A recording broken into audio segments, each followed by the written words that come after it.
हरे कृष्णा।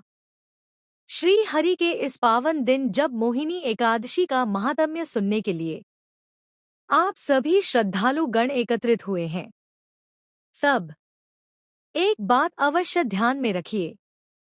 यह व्रत केवल उपवास नहीं बल्कि आस्था, श्रद्धा और नियम का अद्भुत संगम है।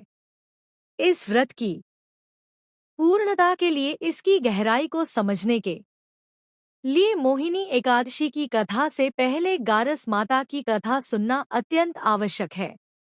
गारस माता की कथा हमें सिखाती है कि अगर नियमों और संयम के साथ व्रत किया जाए तो भगवान की कृपा अवश्य मिलती है।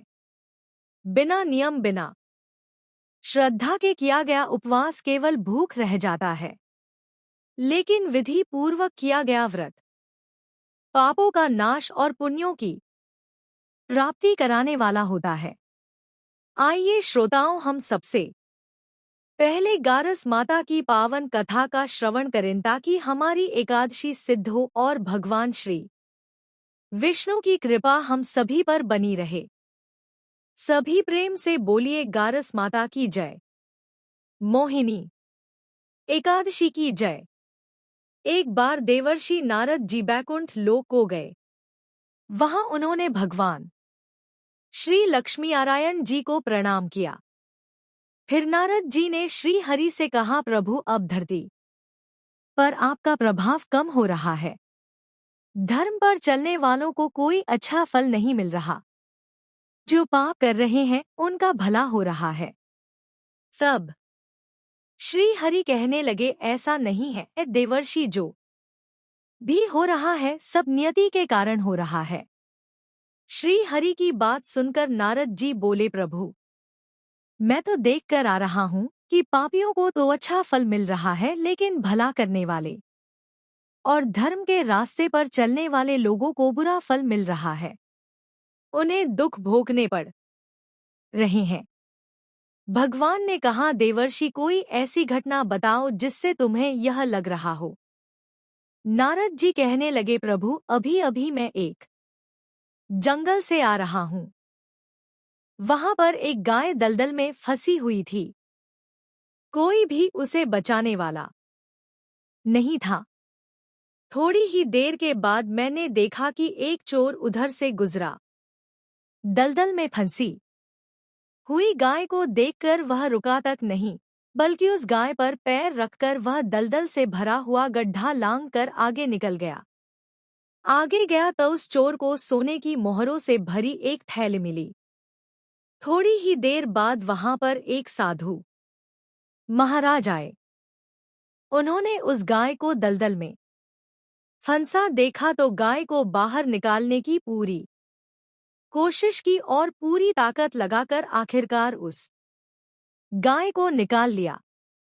गाय को बाहर निकालने के प्रयास में वह साधु महाराज खुद दलदल से लथपथ हो गए थे। जब वह साधु महाराज आगे बने तो एक गड्ढे में गिर गए और उन्हें चोट लग गई। प्रभु, अब आप ही बताइए, यह कौन सा न्याय है?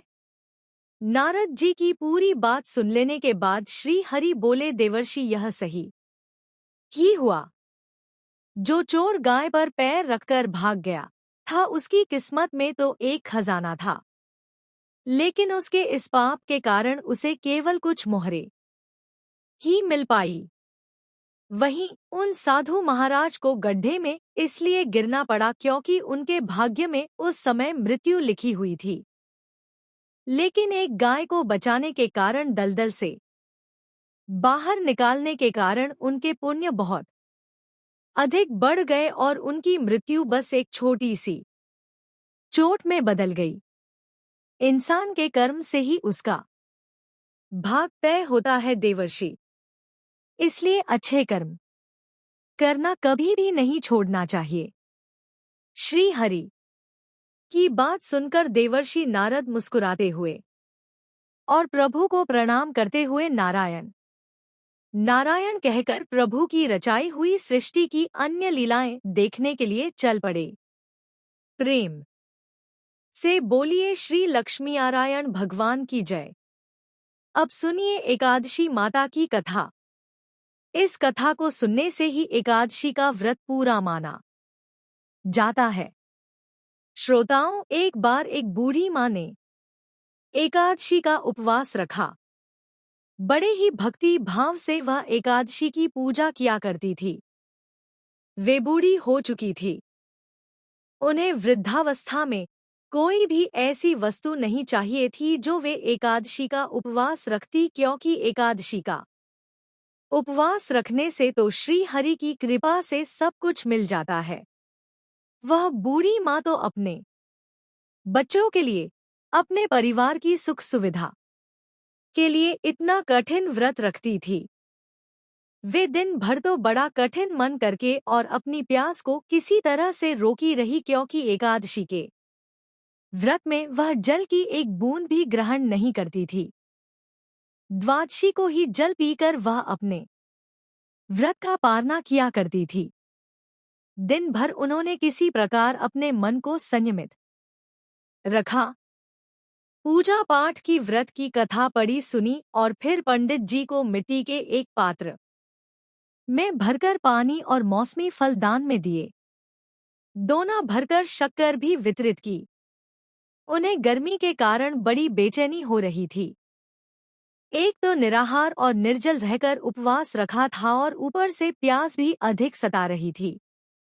इस कारण उन्होंने सोचा कि चलो पानी में बैठूं, शायद थोड़ी शांति मिले। यह सोचकर वह पानी में बैठी रही। पानी से बार बार कुल्ला करती और मुंह हाथ धोती रही। तब कहीं जाकर उन्हें थोड़ा बहुत चैन मिला।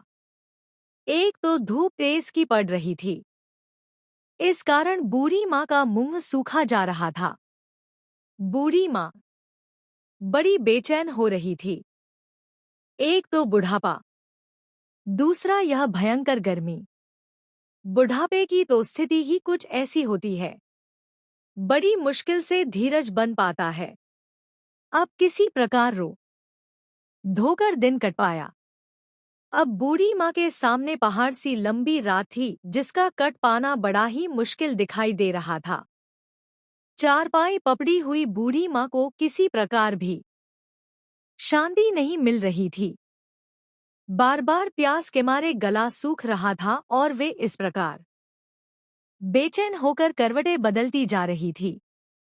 कई बार उठकर वे घर के बाहर जाती, फिर अंदर आ जाती। ना उन्हें घर के अंदर शांति मिल रही थी, ना बाहर। वे पड़ी पड़ी एकादशी माता को याद करती रही और मन में ध्याती रही कि हे माता, आप मेरी लाज रखिएगा, आप ही मुझे शक्ति दीजिएगा ताकि मैं भली भांति आपका व्रत कर सकूं और यह पहाड़ सी रात सुकून से बीत जाए। प्यास के कारण बूढ़ी माँ की बेचैनी तो बढ़ ही रही थी। उन्होंने धैर्य रखने का बहुत प्रयास किया, लेकिन आखिरकार उनकी सहनशीलता की सीमा टूट गई और वे घबराकर प्यास के मारे एकदम चिल्ला पड़ी, बचाओ, बचाओ। बूढ़ी माँ का चिल्लाना सुनकर उनके परिवार के सभी सदस्य उनके आसपास इकट्ठा हो गए और बूढ़ी माँ की चारपाई के पास पहुंच गए। सब बोले, अम्मा जी क्या हुआ? आपको क्यों चिल्ला रही हो? और जब आपसे व्रत नहीं रखा जाता तो इस बुढ़ापे में इतना कठिन व्रत क्यों कर रही हो? अम्मा जी, अगर शरीर में ताकत है तभी तो भक्ति हो पाएगी, आप पानी पी लीजिए। बूढ़ी माँ अपने परिवार जनों से बोली, मेरे तो प्यास के मारे प्राण ही निकले जा रहे हैं। जरा जल्दी से मेरी छाती पर ठंडे पानी का घड़ा तो रख दो। नातियों ने दौड़कर दादी की छाती पर ठंडे पानी का बर्तन रख दिया। तब कहीं जाकर उन्हें थोड़ा बहुत सुकून मिला और जब सुकून मिला तो थोड़ी देर के लिए उन्होंने अपनी आंखें बंद कर ली। इधर एकादशी माता सोचने लगी, यह है तो बूढ़ी माँ, लेकिन बड़े नियम से मेरा व्रत रखती हैं। चलकर इनकी परीक्षा लेनी चाहिए। ऐसा विचार कर एकादशी माता आधी रात को मुर्गा बनकर कुकड़ों कूंक करने लगी। मुर्गे की टेरर सुनकर बूढ़ी मां जल्दी से उठी और बाहर जाकर आसमान की ओर निहारा, लेकिन आसमान में तो कहीं भी नन्ही सुबह का तारा दिखाई ही नहीं दिया। अब वे सोचने लगी कि फिर यह मुर्गा भला क्यों और कैसे बोल गया। एक तो उन्हें प्यास लग रही थी, अब थोड़ा बहुत उनका मन भी बेचैन होने लगा। आखिरकार उन्होंने यह दृढ़ निश्चय किया कि अब तो मैं इस व्रत को पूरा करके ही छोड़ूंगी, फिर चाहे व्रत पूरा होने तक मेरे प्राण ही क्यों ना निकल जाए। मन में ऐसा पक्का निश्चय कर वह वापस चारपाई पर आकर लेट गई। थोड़ी ही देर के बाद एकादशी माता ने उनकी फिर से परीक्षा लेनी चाहिए तो वह एक छोटी सी कन्या का रूप धरकर गिलास में मीठा पानी लेकर उनके सिरहाने खड़ी हो गई और जोर से बोली, दादी जी सवेरा हो गया है, आप हाथ मुंह धोकर शरबत पी लीजिए। पहले तो शरबत का भरा हुआ गिलास देखकर बूढ़ी माँ का मन ललचाने लगा।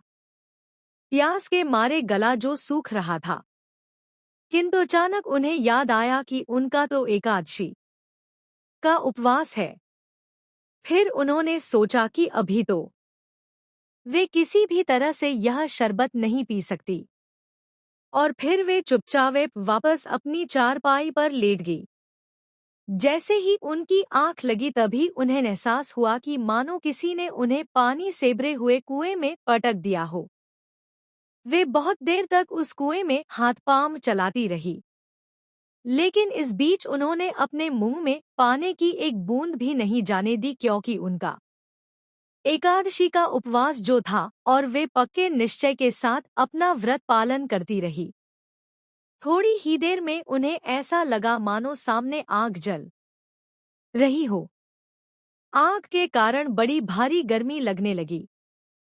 प्यास के मारे उनके प्राण निकलने लगे, लेकिन इतना सब होने के बाद भी बूढ़ी माँ ने पानी की एक बूंद भी नहीं पी। वे तो बस चारपाई पर बैठी बैठी एकादशी माता का ध्यान करती रही। अब सवेरा होने में बस कुछ ही समय है, यह जानकर वे बड़ी तसल्ली के साथ इधर-उधर घूमने लगी। एकादशी माता अब तक यह बात अच्छी तरह से समझ गई कि इन बूढ़ी माँ को किसी भी प्रकार से अपने व्रत से नहीं टाला जा सकता। वे उनके सत्यव्रत को भलीभांति समझ गई थी। अब सवेरा हो गया तो बूढ़ी माँ ने स्नान किया, भगवान श्री हरि का पूजन किया, फिर एकादशी माता की कथा सुनी, ब्राह्मणों को दक्षिणा देकर भोजन कराया। तब कहीं जाकर उन्होंने जल ग्रहण किया। कन्याओं को भोजन कराने के बाद बूढ़ी माँ ने फिर स्वयं भोजन किया और उस श्रेष्ठ व्रत के प्रभाव से बूढ़ी अम्मा की आयु में वृद्धि हो गई। उनकी आयु बढ़ गई। उनका घर परिवार हरा भरा हो गया। अब उनके घर में किसी भी चीज का कोई अभाव नहीं रहा। उनका घर हर प्रकार के सुख साधनों से भर गया। नाती नातिन से उनका घर भर गया और वे उसी दिन से 12 महीने की एकादशी का व्रत करने लगी। एकादशी माता के व्रत के पुण्य प्रताप से इस संसार में हर प्रकार के सुख भोग कर वह बूढ़ी माँ अंत में भगवान श्री हरि के धाम को चली गई। जैसे एकादशी माता ने उन बूढ़ी माँ को और उनके परिवार को हरा भरा किया, वैसे ही है एकादशी माता हम सभी की मनोकामनाएं पूर्ण कीजिएगा। प्रेम से बोलिए श्री लक्ष्मी नारायण भगवान की जय। हस्तिनापुर की राजसभा में आज फिर एक विशेष दिव्यता का संचार हो रहा है। महाराज युधिष्ठिर सिंहासन पर विराजमान है। हृदय में धर्म के गढ़ रहस्यों को जानने की तीव्र लालसा है।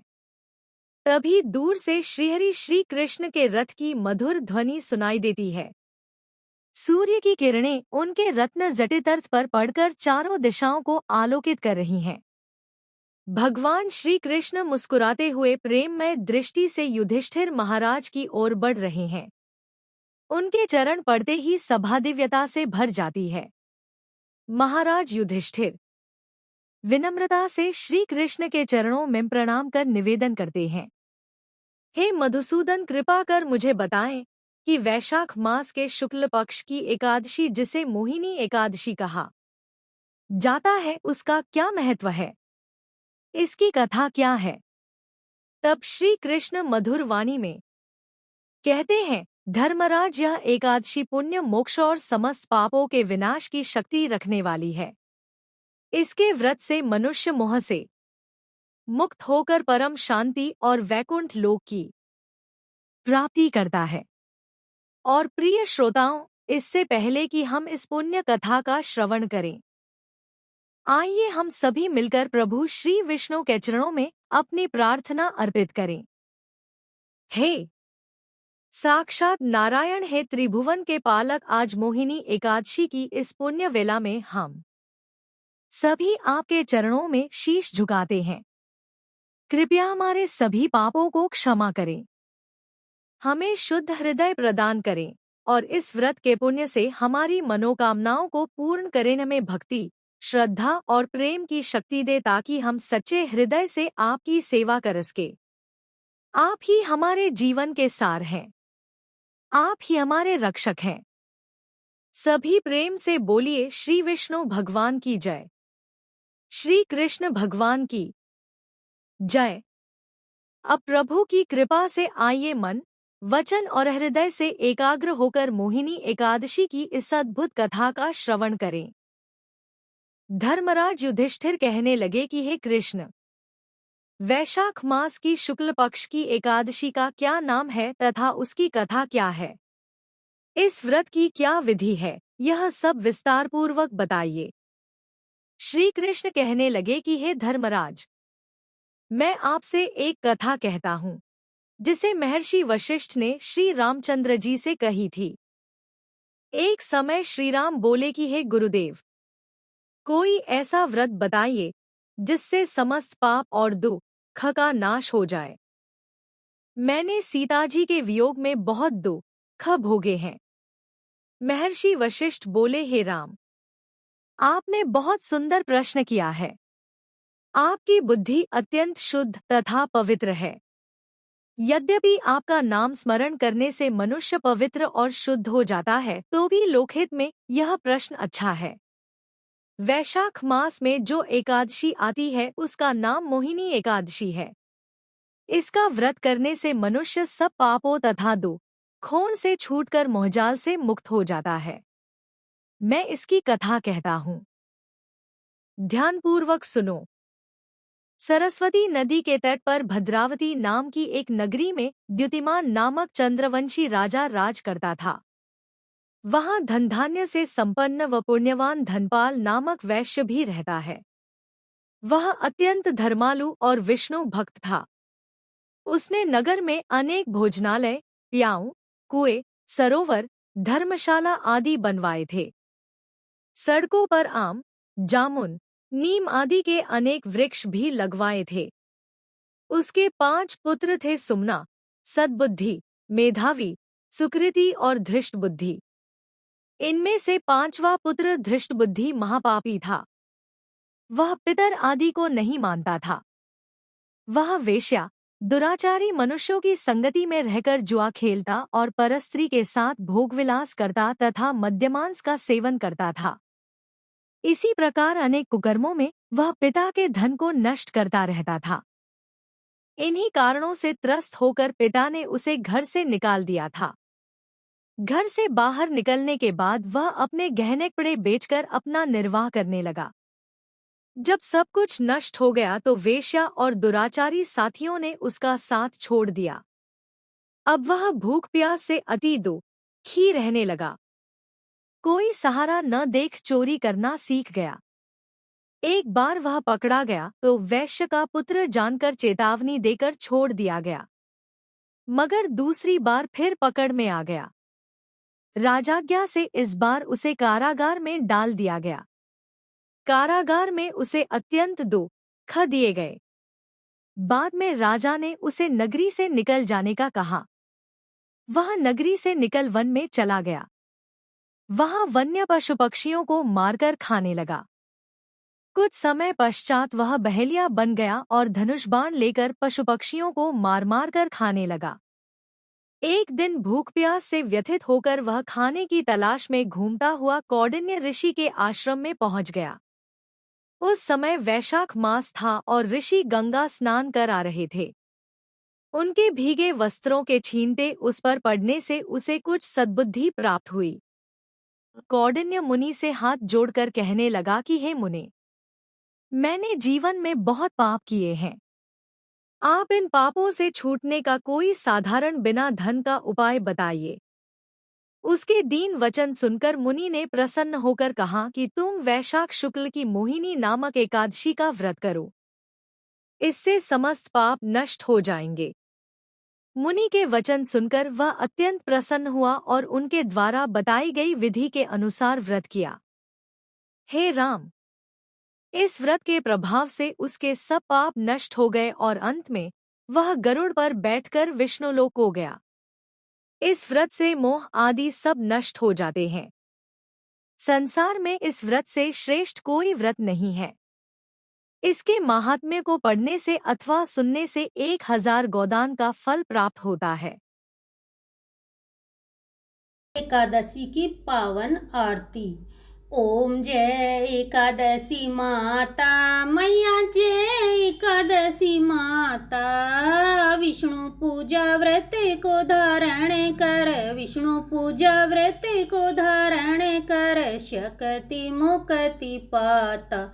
जय एकादशी माता। तेरे नाम गिनाऊं देवी, भक्ति प्रदान करणी, घन गौरव की देनी माता, शास्त्रों में वर्णी। ओम जय एकादशी माता। मार्ग शीर्ष के कृष्ण पक्ष की उत्पन्ना विषवतारणी जन्मी, शुक्ल पक्ष में हुई मोक्षदा मुक्तिदाता बन आई। ओम जय एकादशी माता।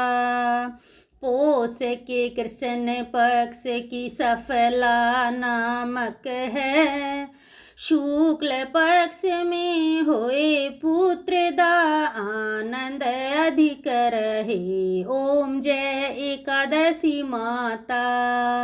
नाम सट तिला माघ मास में कृष्ण पक्ष आवे, शुक्ल पक्ष में जया कहावे, विजय सदा पावे। ओम जय एकादशी माता। विजया फागुन कृष्ण पक्ष में शुक्ला आमल की, पाप मोचनी कृष्ण पक्ष में चैत महाबली की। ओम जय एकादशी माता। चैत्र शुक्ल में नाम कामदा धन देने वाली, नाम वरुथनी कृष्ण पक्ष में वसाक माँ वाली। ओम जय एकादशी माता। शुक्ल पक्ष में होए मोहनी अपरा जेठ कृष्ण पक्षी, नाम निर्जला शुभ सख करणी, शुक्ल पक्ष रखी। ओम जय एकादशी माता। योगिनी नाम आषाढ़ में जानो कृष्ण पक्ष करणी, देव सैनी नाम कहायो शुक्ल पक्ष धरणी। ओम जय एकादशी माता। कामिका श्रावण मास में आवे कृष्ण पक्ष कहिए, श्रावण शुक्ला होए पवित्रा आनंद से रहिए। ओम जय एकादशी माता। अजा भाद्रपद कृष्ण पक्ष की परिवर्तनी शुक्ला, इंदिरा अश्विन कृष्ण पक्ष में व्रत से भव सागर निकला। ओम जय एकादशी माता। पापा कुंशा है शुक्ल पक्ष में आप हरण हारी, रमा मास कार्तिके में आवे सुखदायक भारी। ओम जय एकादशी माता। देवथ्यानी शुक्ल पक्ष की दुख नाशक मैया, पावन मास में करूं विनती पार करो नैया। ओम जय एकादशी माता। परमा कृष्ण पक्ष में होती जन मंगल करणी, शुक्ल मास में होए पंगनी दुख दरिदर हरणी। ओम जय एकादशी माता। जो कोई आरती एकादशी की भगति सहित गावे, माता प्रेम सहित गावे, जन गुर दीता स्वर्ग का वास्चा निश्चय फल पावे। ओम जय एकादशी माता। ओम जय एकादशी माता। मैया जय एकादशी माता। विष्णु पूजा व्रत को धारण कर, विष्णु पूजा व्रत को धारण कर, शक्ति मुक्ति पाता। ओम जय एकादशी माता। ओम जय एकादशी माता।